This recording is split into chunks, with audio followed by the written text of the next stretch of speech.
What's up, comic book fans? Man, I haven't done this in a couple weeks, but it's Wednesday, so let's talk about comic books. First up is Action Comics number 983, Revenge Part 5. It's basically the Superman family versus the anti-Superman family. It's pretty darn awesome to see all the Superman family together, minus Connor Kent, and Zod is a frackin' badass. Darth Vader issue number 3. Damn, Darth Vader really gets his ass handed to him. Vader takes on a Jedi in order to take his Kyber crystal so that he can have his Kyber crystal bleed and have a red lightsaber. But Vader hasn't really acclimated to his cybernetic body yet, so not everything is going according to plan. Edge of Venomverse, issue number 2. This one stars GwenPool. I'm not the biggest fan of GwenPool, but I do kind of like the idea of her having a symbiote. In this universe, instead of her just being GwenPool, she's kind of like Gwen VenomPool, VenPool. The storyline isn't exactly what I was thinking it was going to be. I'm hoping the next couple issues is going to pick up. So far, it's just different universes where different characters got the symbiote,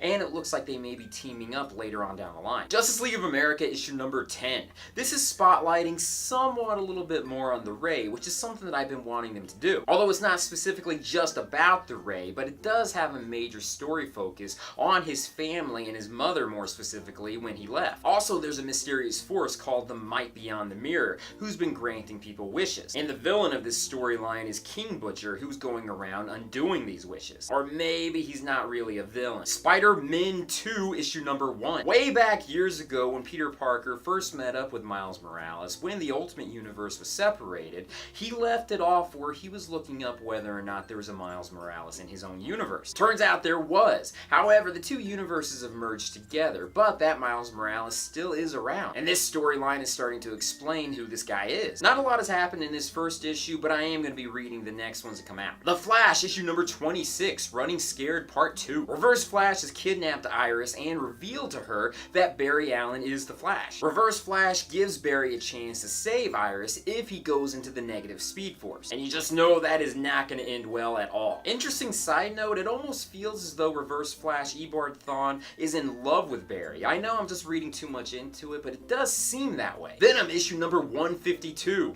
Venom versus a lot of different dinosaur men. That in itself should make this worth it, but we also have Moon Girl and Devil Dinosaur making an appearance too. Personally, I am really loving this series. Well, I am now that Eddie Brock is back as being Venom. Wonder Woman issue number 26, Heart of the Amazon Part 1. This starts out with Wonder Woman seemingly taking a break from her superheroics and everything she's gone through. Seemingly. She's attending a wedding and she's helping a little girl find her lost shoe. However, at the very end, something huge and explosive happened. Finally, I read Titans issue number 13, Judas Among Us Part 1. If you're not aware of this, Omen found out recently that one of her team members could be a traitor. But the question is, who is it? It could be any of them, or it could even be her. There's a little side story going in the background too that I'm sure is going to come to the forefront very soon. This involves Mal Duncan. Unfortunately, Bumblebee has lost all of her memories, and this means that their relationship has been erased. Which you just know that something big is going to come out of that soon. But that's it. That's my comic load for this week. What did you guys get? Leave comments down below and let me know. As always, thank you guys for joining me in this video. If you haven't done it yet, check out my Patreon site, check out my social media sites, my websites,